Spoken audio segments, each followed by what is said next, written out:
Matawa Learning Center was set up in 2010 by Matawa First Nations management with our communities, the Matawa communities, set up as an alternative education program for Matawa students who who fell through the gaps in the education system, who needed a different learning environment in order for them to be successful. It was meant as to serve as a need for the Matawa youth that weren't completing high school through the regular provincial channels. Okay.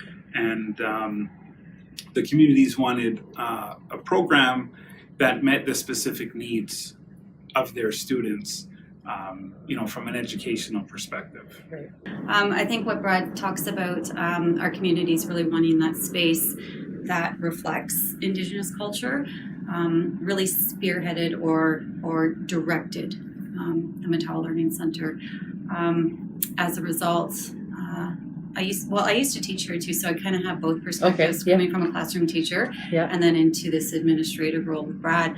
So, as a classroom teacher, I think it's so important to include culture in our own programming and to use curriculum, but to adapt it in a way so that our students see themselves in that learning process. Okay. It has to be more relevant and more Right. purposeful for them. Definitely, and the program's reflective of community viewpoints, community teachings, and it, as much as possible, we try to have that reflected in the course materials as well. Primarily, our average age is just under 20 years old, Okay. but we do have students as young as 14, 13. We did have 13. two 13-year-olds, but they've since turned 14. Okay. Yes. Yeah. And up to 21, 22 Okay. in some cases. The funding for our students goes up to age 21, Okay. like federal-based funding. Right. And a lot of our students come here. Most of our students are here because they were too old in the provincial school settings. Okay. Prior to this year, we were only allowed to take students from the 5 remote Matawa First Nations communities. Okay. And since the First Nations Youth Inquest recommendations have come out, INAC and the Ministry of Education have changed the guidelines or rules where we can take any Matawa student, be it if they live in Thunder Bay or even if they're from one of the road access communities. Okay.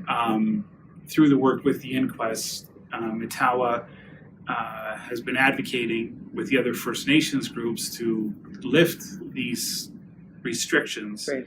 And both the federal and provincial governments have done what they can so far to alleviate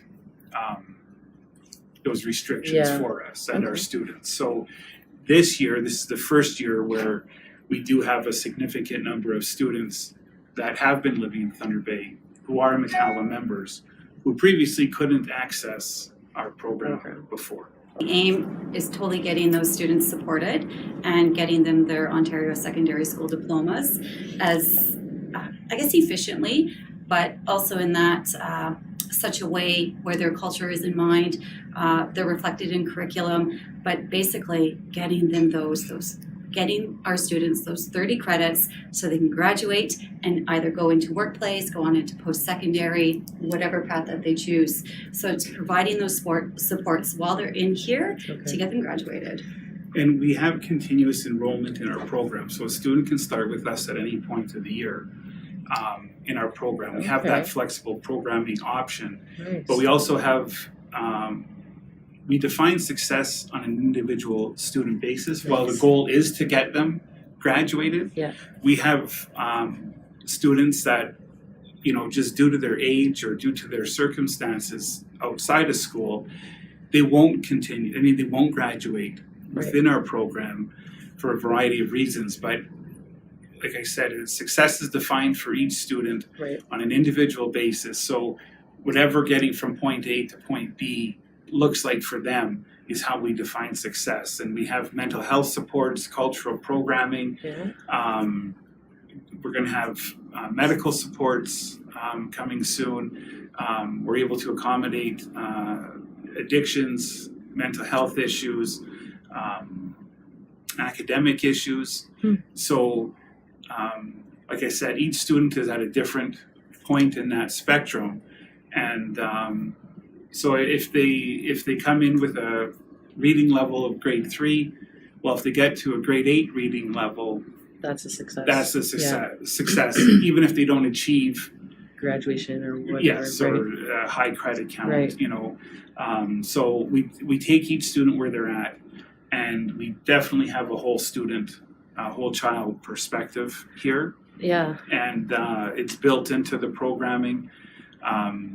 And a lot of this has come as a result of the inquest recommendations, and we are expanding these services because most of it is new to us this year, Okay. or the last year and a half. Yep. And it's just growing by leaps and bounds every month, it seems. So a lot of this, we're putting the pieces together still. It's a learning process, but everything we do is 100% motivated for student success in whatever capacity or whatever That definition that means to them or for them. And it's community driven, and it's community focused, community mandated. It's one thing with our leadership, there's a lot of input, there's a lot of working with us, working with the students, supporting the program. Grassroots, I guess, is the best way to put it. So a lot of it, it's not just like it's program driven. There is a whole, the whole of Matawa is behind the students. Our chiefs, our CEO, David Paul, our manager, Sharon Nate, the first question for every meeting, every discussion is what's best for the students? How do we get there? And that's generally the theme of every meeting, every discussion, every proposal we write always starts with that premise. And we engage the students. It's a partnership process with them in the decision making. We want to get the feedback from the families. We want to get that input from the students as to what we can do to enhance the program to meet their needs. We have 3 on-staff mental health workers right now. We have 2 student support workers. We have an on-call shift from 8 p.m. until 6 a.m. Wow. So we give our students little cards with that contact number on them so that they're always available. They can reach out to on-call when needed. We have 2 elders, Emily and Sarah, and they just add a wonderful component that even like I feel it when they're around. Their presence is it's just a good feeling. I mean, I can't describe it any better than that. It just feels right having them here. We also have our student activities coordinators, and that's Matt and Sarah right now, and they provide a lot of that after school weekend sports recreation activities for students. So whether they go bowling, they take them over to a local sliding hill, it's called Balsam Pits, or they take them on snowshoeing excursions, items like that. We have a cultural staff, cultural team, I should say. There's 5 of them there right now. And again, they provide that after school weekend programming, culture based. Nice. So they'll do beading, they're making moccasins, mitts, like the gauntlet style. Drumstick making. We also have last spring, our MLC school drum. So that's a pretty big deal for us. So last year, Steve Achini-Pineshkam, one of our cultural workers, former student, graduate from our program, he undertook that project of assembling, building, and doing the ceremony. We call it a drum birthing ceremony to awaken the drum. So that was really marvelous for our students and staff to participate in that whole ceremony. Nice. It's marvelous to have our own drum now instead of relying on other people's drums. So I think it just does wonders. And again, we can use it during our cultural activities. Our students can get on the drum and really awaken that part of themselves. Nice. We have tutoring 5 nights a week. Wow. We're looking to still add 2 more mental health workers, a student navigator, a guidance counselor, a student success position. These are all positions Wow. funded through the inquest. Okay, yeah. We're not sure how many will continue beyond this next year because we're still waiting for approval from government, Okay. provincial and federal, for the funding for that. We're looking to add a trades coordinator, skilled Wow. trades coordinator, and a co-op teacher. Wow. So, And we can't forget our student nutrition. oh, and we have a student Coordinator. nutritionist. Yes. Yeah, Yes. so she can provide a warm meal each day for the Yeah. kids and just make sure that our little pantry in our kitchen is stocked with snacks and beverages for the students all day. And then next year we're going to be moving into a new site. That's what she's saying. Yeah. So that site will be able to take up to 200 students, Wow. and there's going to be a 100-room dormitory for like a live-in center for the students, and there's a lot of work, like a lot of the programming. There's partnerships with the city and different groups throughout Okay. Thunder Bay and the region. We get a lot of cooperation with Thunder Bay Police Services and NAPS, Nice. and especially with the city's Recreation and Culture Division in providing support like for after-hours programming for students. So there's a whole bunch of things going on. Like next year, we're going to be moving to an 11-hour school day. We're still going to be a school, but the perspective is going to be the 11 hours will be able to accommodate all student needs, and the schedule will be built around whatever they need. So if they're in an addictions program where they go 3 hours a day, Right. they're not going to lose out on 3 hours of school time. They'll still have the rest of the day or evening to make up for the credits or for teaching or learning opportunities. And we want the whole, we literally want the program to be student-centered as much as possible with as much wraparound services as we can. And we have funding for primary care, which is basic medical supports. So we'll have access to nurse practitioner. We're going to be getting access to psychologists, recreation therapists, and addiction specialists, and more intense mental health supports for students that are dealing with more serious situations, and that's going to be through a partnership with St. Joseph's Care Group, the biggest healthcare provider in the region. So that it's going to include pre-assessments of the students prior to them coming in, so we could build the program around the students as much as possible prior to them coming Right. into the program. We could already have it in place for when they get here. And so there's been a lot of cooperation on all of these fronts from both the federal and provincial governments and city administration moving forward. So we hope that it'll continue. We believe it's going to continue. There's no indication that it won't. Mhm. But when all is said and done, it's going to be will be the only program of its kind, probably within the country, because there are other things that we're trying to access for funding that we can't discuss now. But Right. if they do come through, which we'll know in the next couple of weeks, then we can honestly say that there'll be nothing like it. In Canada. So, but a lot of it is still pending. Yeah. But it looks positive. So That's great. If I could just add, another, I think, really significant part of our programming is the fact that we now have an outdoor education teacher, and we also have a visual arts teacher. So again, we're targeting those different interest groups, right?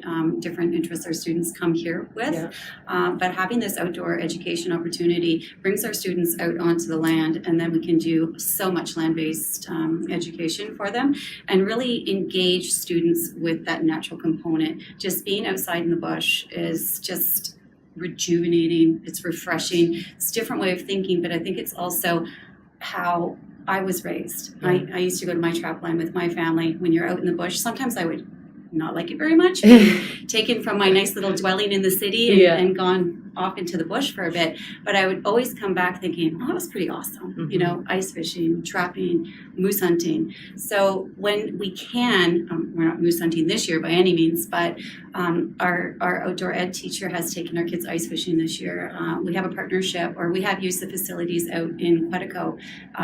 We now have a new relationship with Lac du Mille area with, I'm forgetting the chief's name, my regrets, but we've contacted the First Nation out there to just do some accessing their territory. So we have to have permission to do that before we can.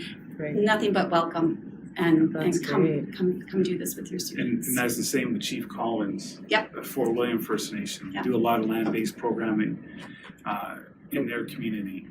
And they've thrown the door open for a whole bunch of things with us. And Lakehead University, we were discussing earlier, helped us get the funding.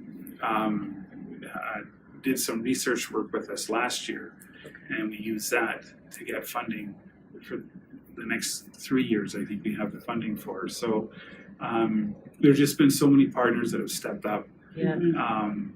You know, with Matawa, and it's been tremendous. And in some cases, it's almost too much to keep up. Yeah, there's a lot going on for sure. But yeah. it's, you know, a lot of groundwork being laid to just keep building on, to moving forward. So. With our outdoor ed, that land-based opportunity, one thing that we're able to do too is cross-curricular excursions. So we have something outside, but our art teacher can come out and do an art-based activity. Oh, that's great. Yeah, so we've done that in the past, this past fall, and of course, always planning for it, and just seeing how we can combine those different areas, but again, make it hands-on and really relevant to student learning. Right. And even cross-curricular with Lakehead School Board.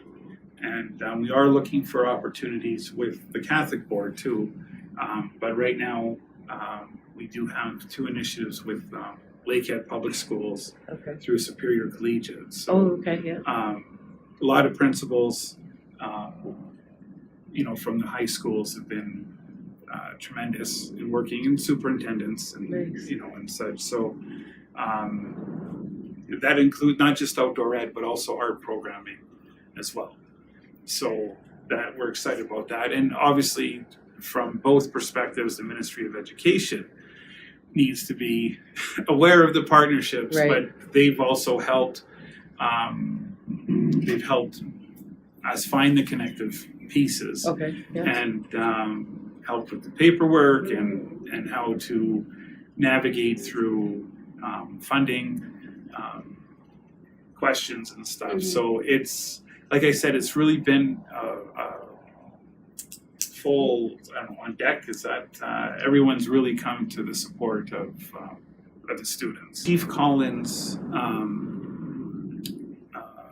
and Chief more so previous, especially like with inquest related issues, like Fort William's very active in the meeting process, and Chief Collins has been very vocal in inviting Matawa and the other First Nations groups with the inquest to, you know, use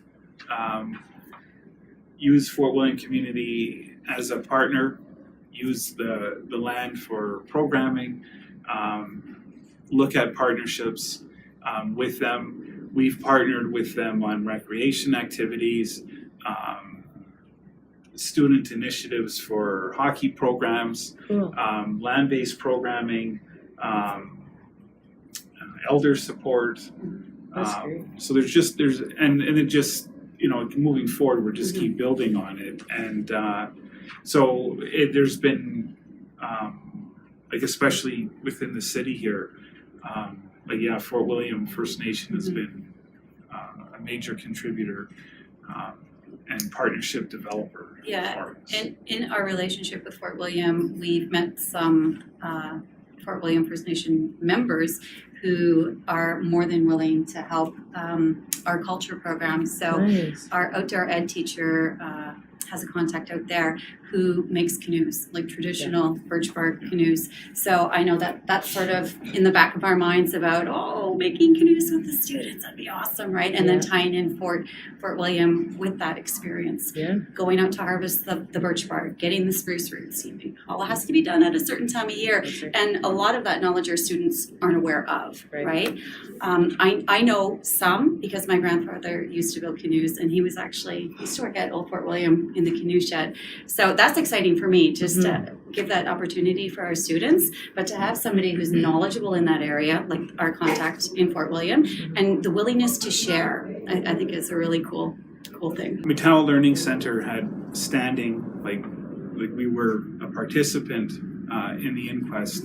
Jordan Wabas was one of our students, and so Jordan passed away the first year the Matawa Learning Center was opened. Right. And so a lot of this work and a lot of our motivation comes obviously from Jordan's memory, his tragic passing, but a lot of the work that we've discussed here so far has come from those recommendations, and so we are glad that they have happened. We're just not, obviously we just wish it was under different circumstances. For sure. So, and that's one thing with Matawa leadership, with our chiefs and our CEO and our manager Sharon, it's positive progression.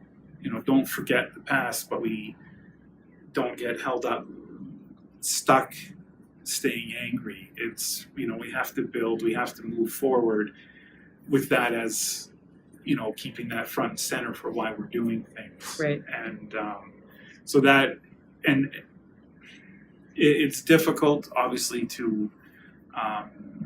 for us here to see students coming close to being in similar situations for the reasons why the inquest happened.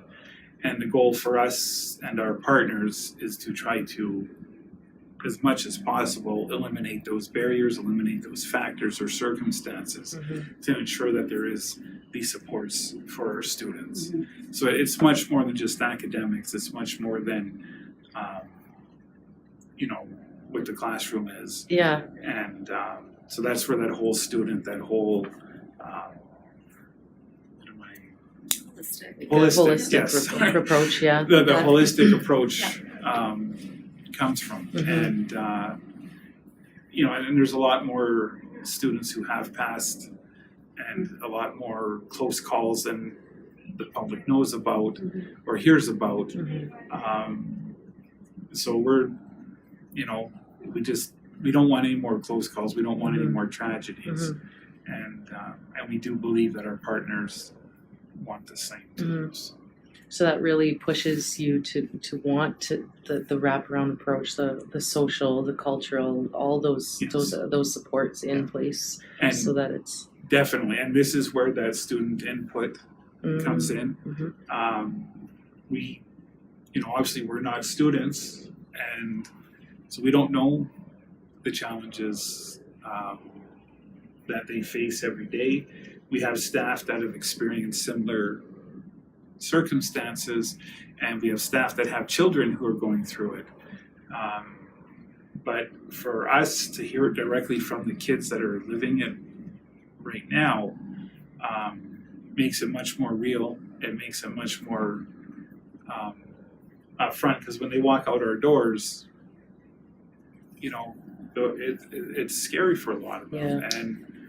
Well, recently even I've had a circumstance involving a student where I'm wondering if I'm going to see him on Monday, because there is such a concern. We've put all those measures in place for his safety, but sometimes a student has to give consent in certain circumstances too. In situations, we can't force anybody to either go to a mental health facility or we can't drag somebody there kicking and screaming, although sometimes, quite honestly, I wish I had that ability because I know that they would be safe. So our reality is that we have students who are just really struggling with their own social issues. So hopefully, by having these measures, this cultural support, elders, really caring, nurturing staff who actually want to be here and Right. enjoy their positions and reach out and engage with our students, that's really key too. Having someone like Brad who's been here for 7 years now, so that consistency in the program, our students know Brad, right? I've been here off and on 5-ish years, and then I left for 1 year, but I'm back. I've been here 2 years now, steady. So offering that consistency. I'm a Matawa member, so even the kids, I'm from the same community. I wasn't born or raised there, but I've been there, and we've been in the territory. And I'll say, we're cousins. But it's a way to reach them and say, make that connection. We're from the same place. Mm-hmm. We have the same ancestors, Mm-hmm. right? So once they realize that, you can kind of see they open up more to me, and I guess I'm kind of lucky in that aspect because I have that connective piece. But again, we make connections with students on so many different levels and so many interest levels or areas that they have. But sometimes, in all honesty, Fridays, when our kids do leave, when our students do leave, you're thinking about them all weekend. I'll usually have my work phone out on my dining table, and I'll just tap it every time I go by. And sometimes there'll be a message there, sometimes there won't, or there won't be. But Brad's phone, every weekend, I wouldn't even kid about that. He's getting phone calls, serious emergency phone calls. And that's where that 24/7 support that you guys have through the evenings and weekends But I really think this is Brad's choice to do that. I can't imagine that every administrator in a principal role would have that telephone on 24/7. That's right. Yeah. Well, that shows that you really are invested in the program and in the kids, right? But that's right from leadership. Yeah. Right down. Our staff, a lot of staff, all of our staff is dedicated to the students, but it makes a difference when the chiefs will be out looking, or our CEO is out looking at, and our manager Sharon. Like it's not just one or two people actually living that, and it's not that Matawa forces people to have their phones on and we're on standby all the time, but that's the choice. And that's it's just what the nature of the program, the nature of our leadership. So, and the thing is too with our students and their families, for them to make that choice to come to Thunder Bay for school, given all the positive and negative and rumors and truth, surrounding it, basically it all adds up to a lot of questions and a lot of uncomfortable questions. Right. And so from our end, if there's something small we can do to alleviate that uncertainty or that doubt, or to know just an extra level of reassurance, I don't think that's a major sacrifice to do. And with these students, like Jackie said, they will, a lot of the staff become that surrogate family when they're here for them, or a reminder of a family, and students will reach out. And with our students, I don't know, like we always kind of comment, like spend a day in the program with the students and tell me you're not going to want to be involved in what's going on. Right. And, I don't think, we haven't had anyone that can resist that challenge, so, or resist that positive result. And it's working with our students. It's easy. It's easy in terms of their willingness, their eagerness. They're just tremendous. They're just, we kind of joke too about how who's getting more of the benefit, us or them. Yeah. And when you hear staff talk that way, just in natural conversations, I think that speaks volume to where head and their heart it's at Definitely. for the students. Keep going. I know. We try not to. They become your kids, I guess. Eh? But I feel really honored to be in this position, having been a teacher, and it was actually kind of a hard thing for me to let go of that teaching component, because you still have those relationships with the kids, right, or with the students.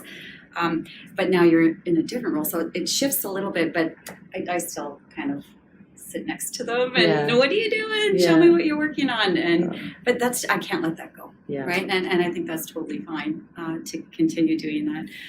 But as a Matawa member too, I feel really honored to be given this opportunity to just work in this capacity with our community members. I think it's just such a fortunate opportunity for me.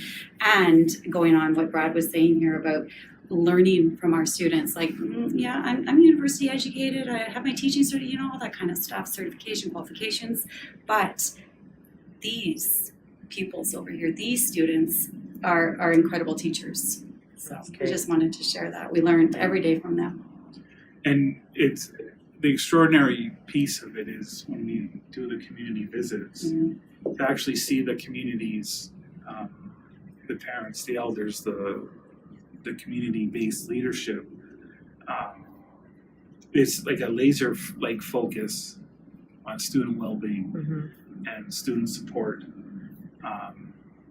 and we don't get asked about test scores, like EQAO, the literacy test, or things like that. We get asked about cultural programming and mental health support and activities. What are we doing to keep the kids occupied? How are the kids feeling? What are the kids saying? What are the students saying about this? And are we listening to the students? And every question, before it gets to anything in terms of how we're structured, it's an hour into the meeting. That whole first part is just all about the students, and it makes our job a lot easier when we don't have to convince anyone as to what the benefit of it is. Yeah. They're holding us accountable if we're doing enough for the benefit of the students. So whatever we can think of, or whatever, when we are doing proposals, we'll come in with a set of ideas, we'll consult with who we need to consult with, and then they just add a whole extra layer and level of where else we can go to support the students. And when everyone's in that kind of like-minded thinking or that kind of approach, there's less time dealing with politics or drama, or we don't have to get caught up in outside things that don't have a lot to do with supporting the students. So, and that's where our chiefs and our CEO and Sharon, they keep the focus there. And if there's outside distractions, they'll deal with it. Right, you don't bring it in here. Yeah, and that's what our chiefs routinely tell us too, is don't worry about, what's in the media or, what someone said. Just, keep pushing ahead. Let us know what you need. And that, like I said, that really takes that pressure off of us and the staff here. And it really, it does. It keeps the focus on the students. And you don't get that way overnight. You don't just get that way on a whim. It's a foundation piece for Matawa. And it's a foundation piece that our leadership, like our board of directors, David Paul, and our chief and Sharon, make sure that our whole department is that way. So, everybody's on the same page. Yes, that's good. We've talked about a lot. This is great. I'm really loving this.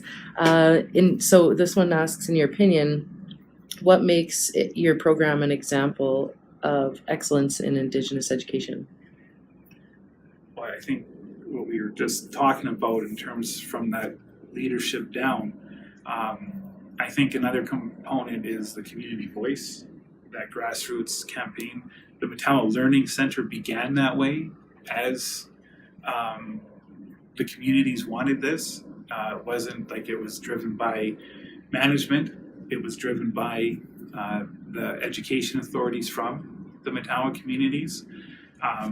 There's routinely discussions with the community-based leadership, the parents, the students, on program decisions, direction, what do they want to see in place, how they want us to get there. I think what makes it successful too is the fact that there is that community, the community norms, the community ways, the teachings, the cultural programming is extended here. You know, it's a home away from home. It's not just an Indigenous focus, but it's a Matawa focus. It's not about trying to meet the needs of the government, like the provincial standards, like which we obviously do, but our pathway in doing that has a lens, a Matawa lens for it. So I think the dedication of the staff, we have a mixture of Matawa members in key roles, and throughout the school, throughout our department, and I think it's dedication not just to the program, but mostly to the students. I think that Matawa, although we are of course Indigenous-based, Indigenous education, I think that we are also very inclusive of other groups of people, of other ways of thinking, of other traditions that people, staff might have with them as they come in and join us. And we're not like exclusive. You have to be Indigenous. You have to think this way. This is the way it is. Definitely not. We're so open-minded. Maybe too open-minded. I'm kidding. But no, I think having that variety and that representation on staff of people who are, you know, Ojibwe or Cree, and people who are like my friend right here, not. But our students see that, right? Yeah. They haven't always had the best experience with non-Indigenous people. You know, I hear the stories from them. But I think having that mixture of people maybe rewrites that experience for them moving forward, and that you don't have to fear everybody. People are generally good, right? You had a bad experience here, yeah, that person wasn't such a great example, but don't let that define your way of thinking about everyone who's not, you know, Indigenous. I think also, having that student voice present and talking to our students about their direction, what they see this learning center as, and what it means to them to be a learning center student. We're asking them all the time, you know, what can we do? How can we help? What are your needs? It's not so clinical like that. Right. It comes out in a different way. Yeah. But definitely there's that contact daily with our students. And I'm always poking my head in those rooms. I'm always sitting next to them. Well, not always. I have to work and do other things.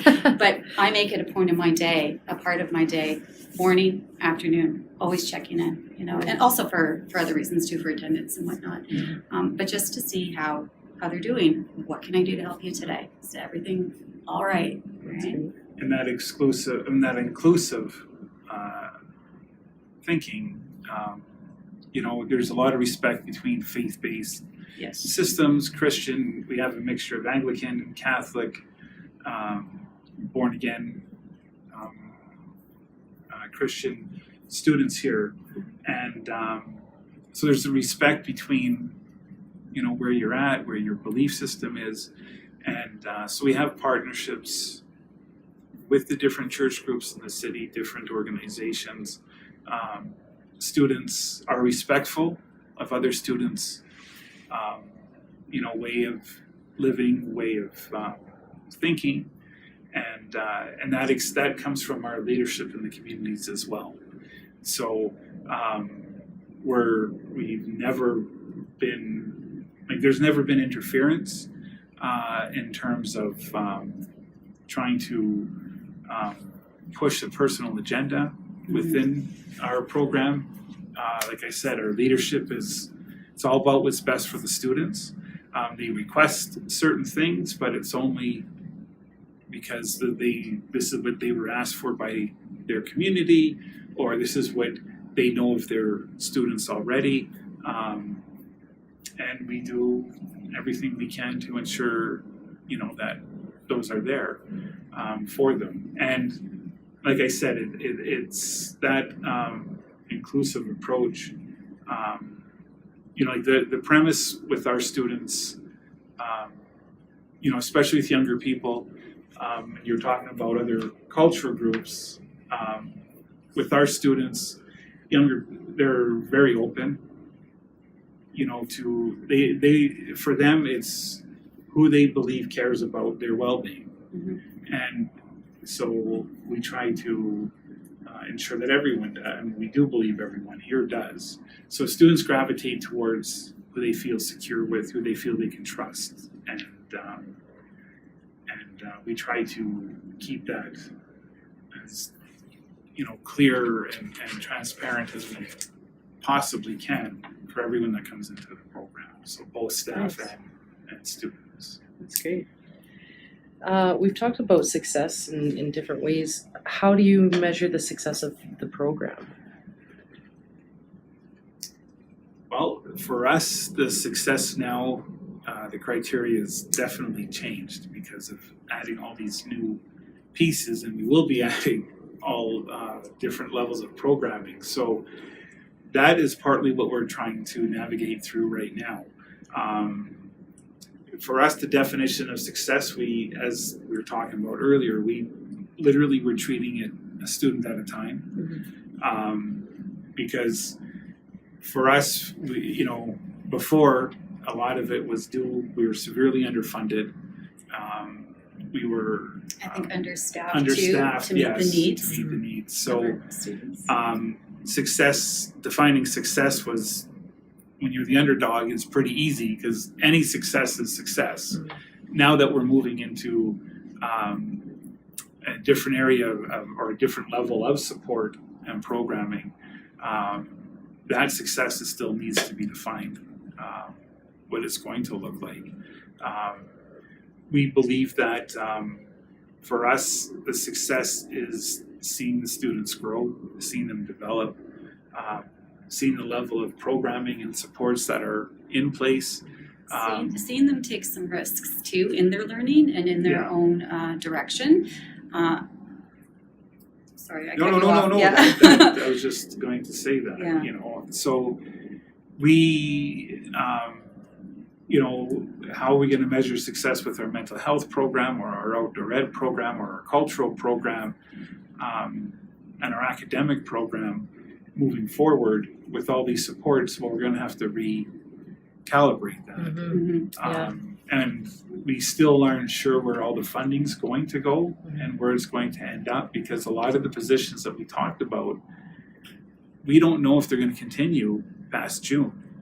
So it's hard to set up a criteria of success right now if we don't know what it's going to look like come September. So we believe that a lot of the mental health supports will be there and cultural supports, but we aren't sure about the academic support. Yeah. So I guess that's based on funding. It would be based on funding, based on continued progress in meeting about the recommendations from the inquest. So that is what we're. So once things settle and we have a solid foundation that we know what we're building on.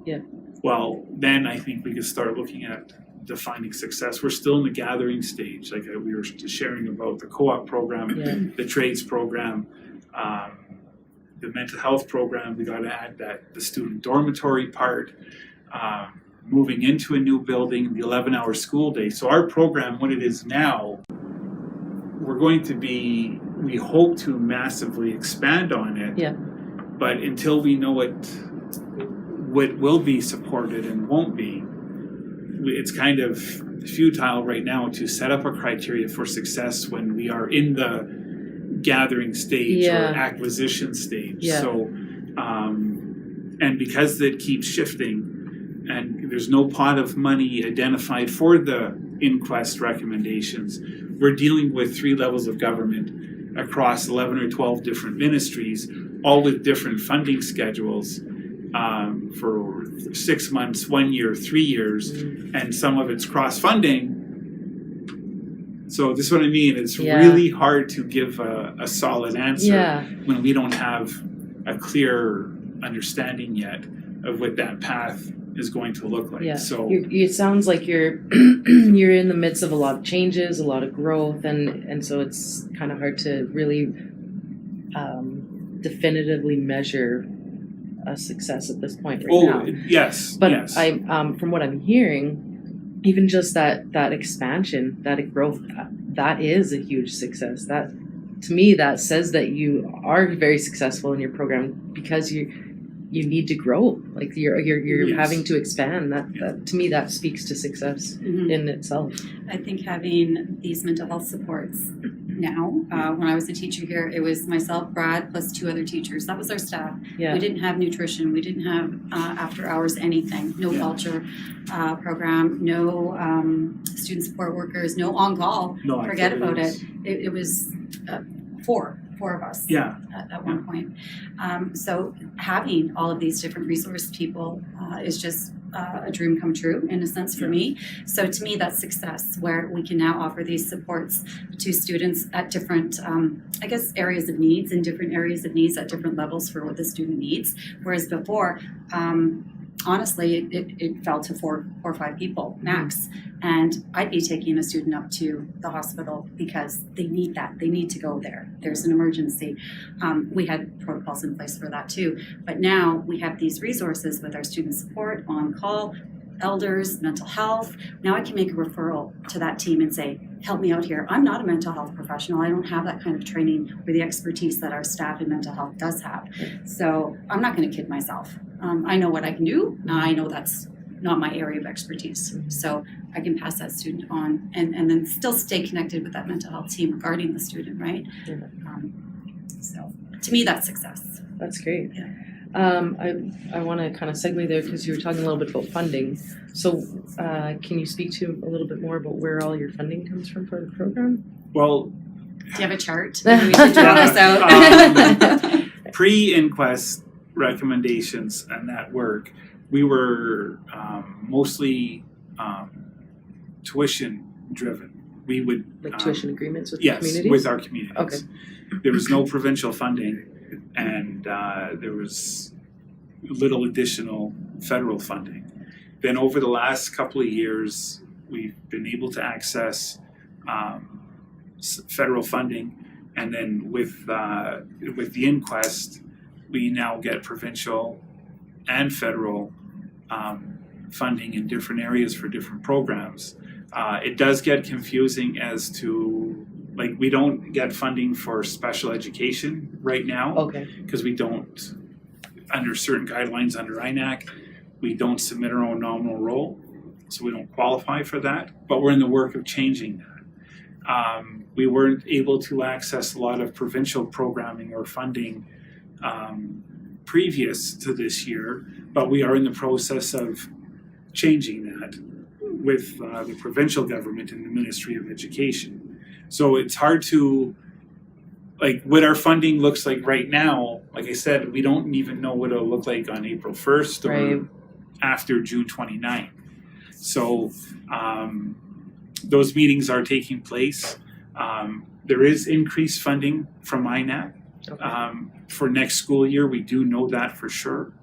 But we're still waiting to hear about the province. We have a number of proposals with the city and Thunder Bay Police and NAPS for programming too. Ministry of Children and Youth Services, the Lynn, Health Canada. Right. So there's a whole Kind bunch of of everywhere, yeah, yeah. well, yeah, and there's a whole bunch of these things moving forward. So,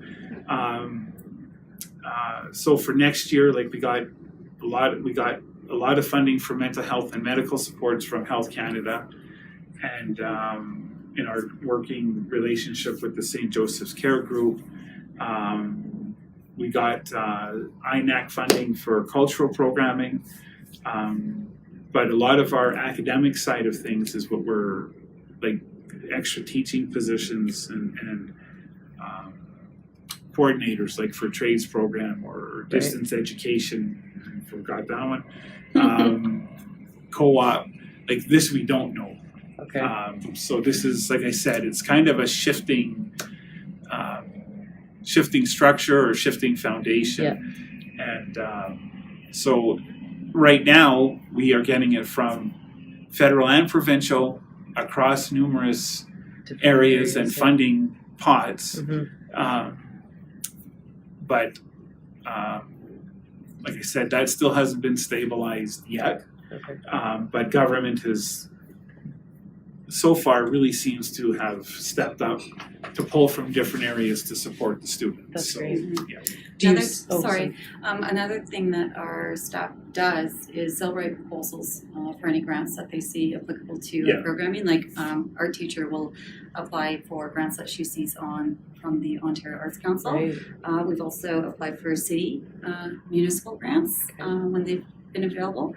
The school board, Different the school cultural, boards, different cultural ones. like there's, I think we got, I don't know, 16 grants in the last month or month and a half. That's so, great. This is why you have a full-time proposal writer by the sounds of it. Yeah, one with the police too. Maybe you've mentioned it. Yeah. Well, that's what I mean. Like there's So it comes from everywhere. Pretty much. Yeah. Do you still do the tuition agreements though? Yes. Those are still in place as well? Yeah. Okay. Yeah. So that's with the communities, and also with the restrictions being lifted, the Ministry of Education is stepping in to fill the gaps that we can't get from the communities for students that aren't on their nominal roll. Right. And moving forward, another reason why I can't, we don't know yet, is that Ontario is working on legislation for us to continue to get these students into our program, but they're trying to make it easier, but actually legislate it where those restrictions won't be in place from a provincial side of things. Okay. So we are also involved in that ongoing development, and they hope to have that in the summer actually put through the Ontario legislature for approval. And then they're also working on changing the definition of a First Nations school, like private school designation in the Education Act, which will also make things look a little bit different. And then INAC is working on their national funding formula with AFN and the different partners, regional partners throughout the country.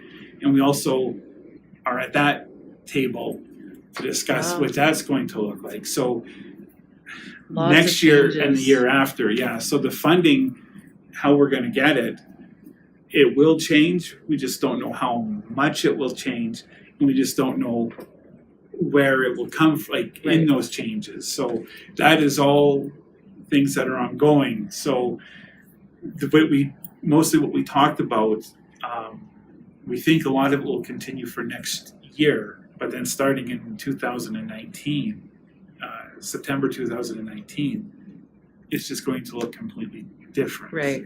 So we don't know if a lot of the jobs will look different, but how we get the money for those jobs will, and the programming. So that is what we're learning about and discussing and sorting through. And a lot of legwork still needs to be done for that. So that's where our leadership comes into play, and with our manager, Sharon. She's an expert in a lot of these areas. So, Great.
Okay, so from your perspective, what is Indigenous education? He looks at me. Oh,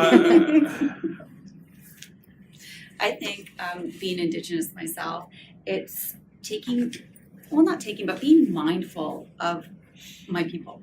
I'm Ojibwe, so I'll speak to being Ojibwe. Being bringing our teachings in, like this is who we are. Language. Unfortunately, I'm not fluent. My mother is fluent in Ojibwe. Even my father, who is non-Indigenous, learned to speak Ojibwe, which I don't know how he did it because for me, it's so difficult for me to retain the language. But growing up, I heard Ojibwe all the time. My grandparents, I call them Kokum and Chomish, always spoke Ojibwe, my aunties, my uncles. So I think having an awareness and that inclusion of language and culture, traditions in our setting here, in our educational setting, can speak to that Indigenous way of life. Having our traditional foods served to our students in our kitchen here. Emily and Sarah, our elders, make bannock. We used to call it sasas. They call it fry bread. They also make moose stew. So using foods that I grew up on, maybe some of our students probably grew up on too, harvesting our animals the way that we do, using the hides, not discarding it, but using parts of the animal. Also being thankful to that animal, so laying down our tobacco and praying for the animal nourishing us. Those elements are really important, and to me, that is an Indigenous way of life. And we have Indigenous students, we have staff, Indigenous and non, and I think these are teachings that anybody can benefit from. So I don't know if I'm really answering that question in the best way, but as someone who is Ojibwe, the way that I grew up, I think if we can bring those components in, like again, that land-based connection is so vital, that giving that opportunity for students just enhances, I think, where we come from. I mean, there's the provincial definition, there's different ways of looking at it, but for me, with Matawa, I think, that whole Indigenous control of Indigenous education model and concept is central to how we think and how we go about things. I think the other thing too is for it to be authentic, for it to be applicable and relevant to our students, we need that community viewpoint, that community input. We need their voice to be included. I think our whole process of including the voices of the parents, the students, the community, and the community leadership is a definition of Indigenous education that tends to get overlooked within mainstream society. Nothing's being mandated, nothing's being programmed. It's really coming from a grassroots level, community consultation. One of our chiefs always talks to us about, did you take this back to the community? Did you talk to them about this? Did you listen to what they had to say? And, and that's always resonated with us. It's always, and since I've been with Matawa, that's been the model of how we move forward with it. So I think that is a big piece of it too. And with our students, they need to see themselves reflected in the curriculum. They need to see themselves reflected in the school, and here it's the fabric of, it's in everything we do. So I think that to me is, that's where that authentic piece comes in for it. It's not just their voice, their identity. It's where they come from. It's where they talk about where they want their kids to be. It's where our communities want to see themselves reflected into. And I think that whole, the model of operation, the way of thinking, the way of communicating, there's a flow, there's an energy to it that's unique. to the culture, but for us, it's unique to the Matawa communities. And not that it's, that other Indigenous programs don't have that. I mean, they do. I'm just, like, for us, I'm just comparing it to the provincial Right. way of doing it, or the way of thinking in their school system. And I think here, that partnership with the students is also what makes it unique. We don't sit down with them as as a principal or vice principal to student. It's truly a sit down in companionship. And when we have our gathering circles, there's no voice that's more important than another. And kids can participate or listen, but I mean, they can be vocal or not be vocal. It's their choice, but there's still, everyone's a part of it. So. Great. What's your vision for Indigenous education in the next 10 years look like? Through Matawa or overall? Both. Well, my hope is, and I know, like, when we participate in the Inquest meetings, we are trying to share with our government counterparts,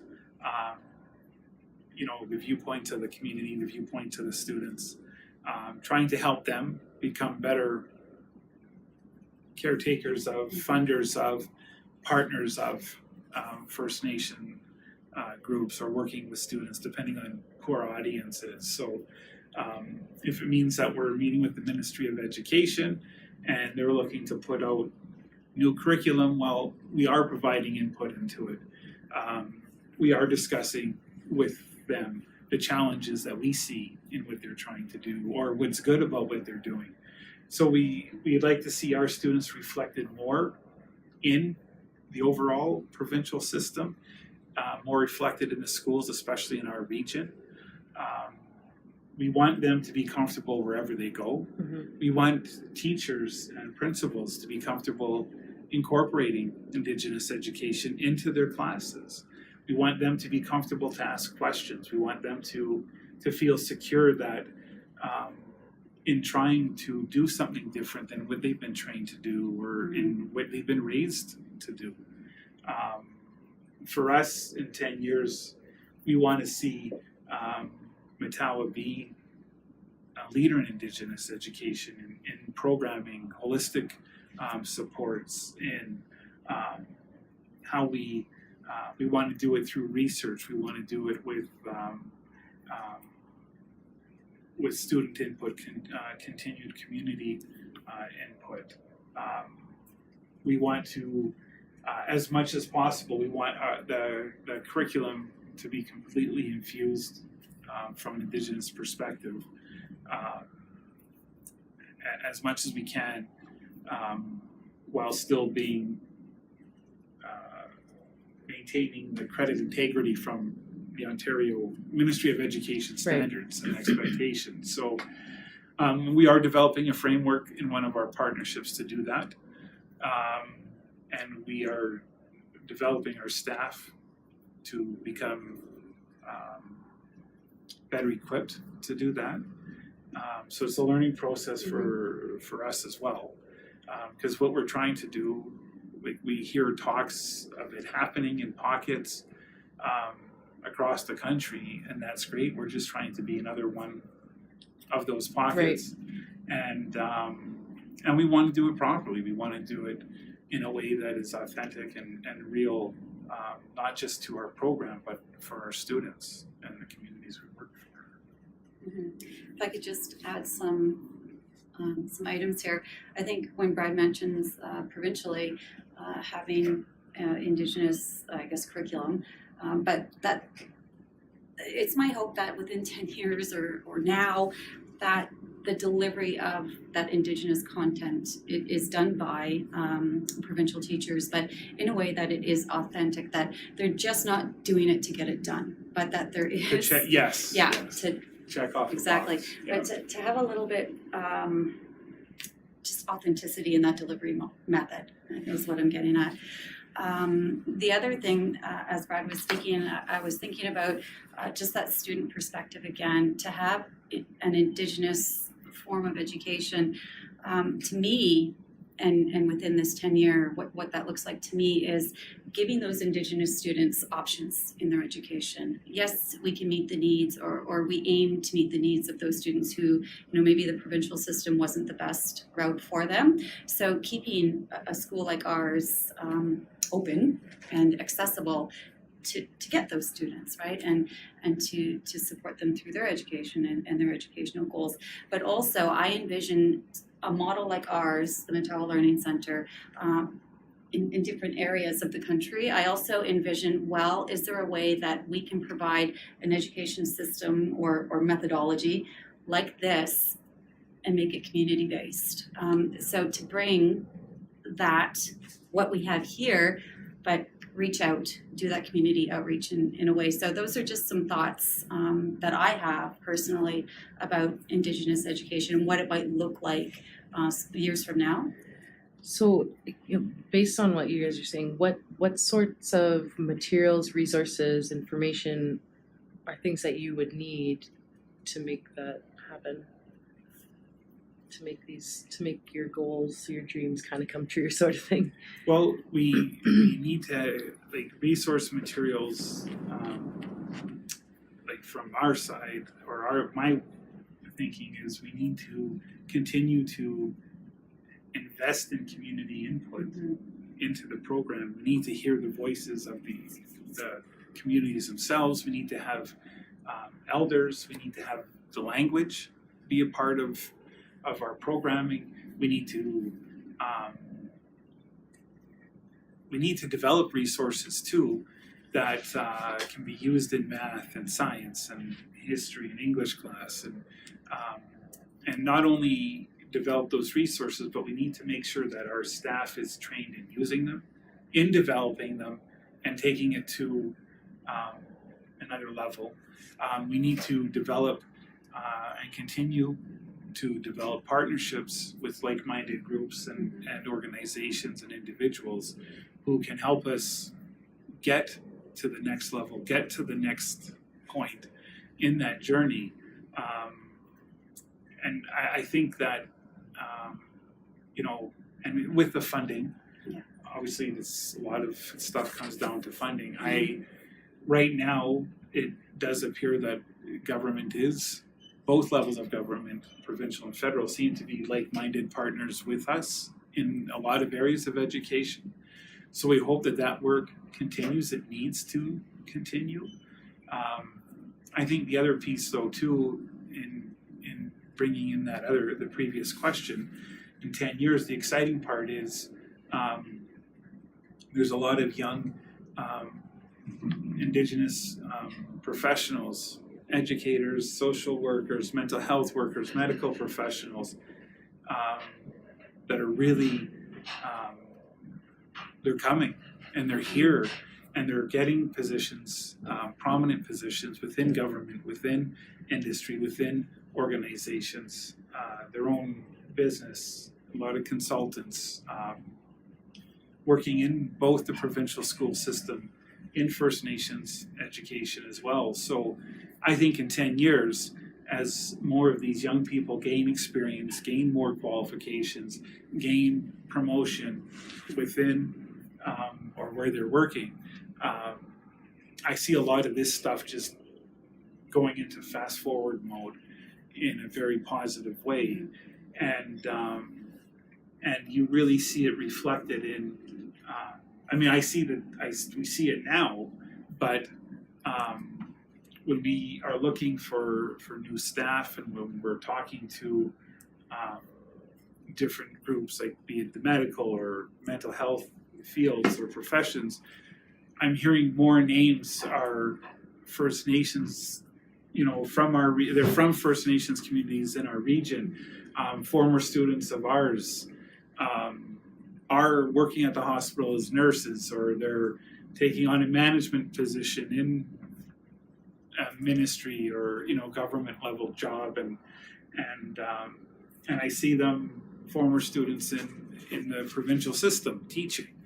So that's the kind of thing that is exciting to me in 10 years, because they're just going to grow and they're going to increase their status within these places, and they're going to be able to they're going to become decision makers or influencers of decision makers. And I think that's when we'll really see this kick into another gear. So I think what we need is we just need that to continue. We need more of it. We need their voices to be heard. And it seems like it is, and it's not perfect everywhere, but it seems like it's more open in a lot of areas than what it was even 3 years ago. Right. And so that's what's tremendous. That's what's exciting to me. I love the job that I do, and I appreciate working at Matawa. But when I started in First Nations education 18 years ago, an elder told me that my goal should always be to teach myself out of a career or a job with First Nations education. And that's always been there for me, is that I want to see I would love that one day someone replaces me and it was a former student, and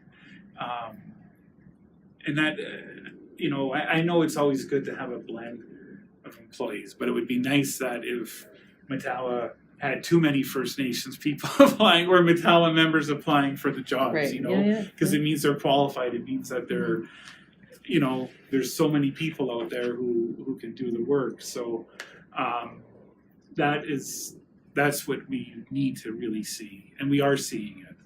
And I don't know, that's what gets me excited, because and just in the year and a half, 2 years that we've been doing with the inquest, related meetings with all levels of government, it seems like every month we hear about a different Indigenous professional in a sector or an area getting a job somewhere. It's not because of the inquest, but I mean, if we're talking to someone from Ottawa, well, they're referring to people at their office who are Indigenous. They might be from Saskatchewan or wherever parts of the country, but there are a lot more names coming forward in these positions. So, and that's what's exciting for me. So. I think communication is definitely so important. We have to talk, right? We have to stay informed, and we have to inform. But we also have to be active listeners to community voice students, everybody, all the players in this very big game. Well, it's not a game, but in this situation, right? I think, again, I'll get a little geeky here, but technology is definitely going to play a huge role. It can potentially play this massive role in our rollout or our delivery method of Indigenous education. Yep. So that comes to mind with this question.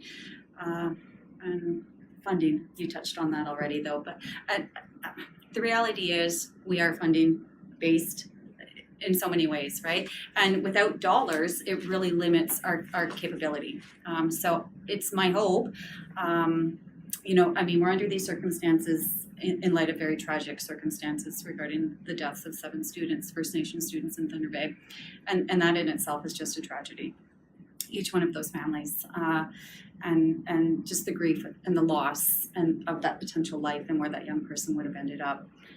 So as Brad had mentioned before, though, we recognize that and we respect that so deeply, but still we need to move on from that, right? And use those, the results or the effects of those tragedies in very positive ways to support our students now. So I guess my concern, but my hope is that once this inquest, I suppose, dies down, I don't know if that's the best descriptive word, but sort of peters off, that people don't forget, that those memories of these lives, these young people, is still intact, still very much a part of our daily lives in a positive way. As positive as it can be, so that we don't lose this steam, this momentum that we have as a result of inquest recommendations, but it's maintained, and that 10 years from now, should we be talking, there's still that fire in our bellies about what's going on, and that that it's still there. Yeah, it was a message delivered by a lot of the families, but one specific reference, like when I was at a memorial for one of the students that passed, the grandmother told us, don't let their death become more of a tragedy. Don't let the recommendations dissipate. You know, we need to see results, and we need to put these results into practice, and we need to use them to make a difference. And that, you know, every time we hear one of our students going missing, or one of our students in a difficult situation, you know, you're, like Jackie said, you know, your mind races to, you know, you just want to make sure they're okay. And every time my phone rings late at night, you know, I didn't know Jordan, but I did know the other 6 students from Dennis Franklin or Marty, and I worked there during that time. So every time my phone rings at night, you know, there is that sense of concern or fear, a little bit of panic. Because usually you're not getting a good call at 2 or 3 in the morning. So, but that's also the motivation factors, that we don't want any more calls. We don't want any more searching and for students that are missing. And, you know, we'll never be able to prevent everything bad from happening. We know that, but it doesn't mean that that's not our goal. Yeah. It's not what we're striving for.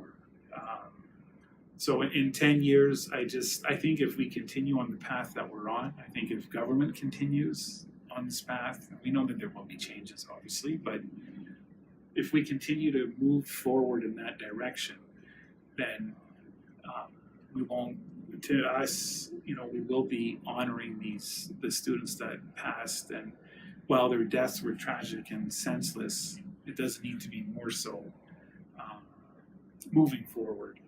And if there is, I mean, obviously we can never replace the loss for the families and the tragedy, but for us, for the families, you know, it could be a way to, you know, to honor who they lost. Right.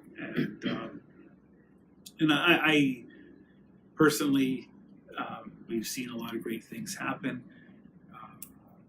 Professionally, we've seen a lot of great things happen, and that trajectory is still moving that way with a bright light, and it is tremendous. And so I think, you know, that foundation's being laid. Once it's laid, then it's harder to remove, no matter which government comes into power. And you know, I think right now we get that solid foundation, then it just, all we can do is continue to build on it. So. That's right. Well, I think that's a good place to stop. That was really great. You guys provided so much information.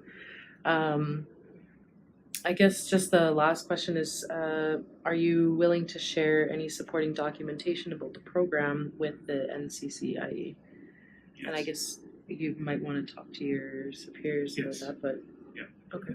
Yeah. All right. We for us, I mean, obviously our leadership would have to approve, but what we're usually told is that it's, you know, especially in collaboration, you know, is to support, develop, and you know, whatever we share or whatever we can do, and if it, you know, especially in helping someone work with young people or help youth themselves. Okay, well that's great. I'm really grateful that I got to be part of this and to learn from you guys and to learn about Matawa Learning Center. I guess I'll just close by saying miigwech. Thank you for agreeing to do this. You're welcome. Do you have any closing statements? Not really. Okay. No, All right. Well, Thank you. miigwech. Yeah, miigwech. Which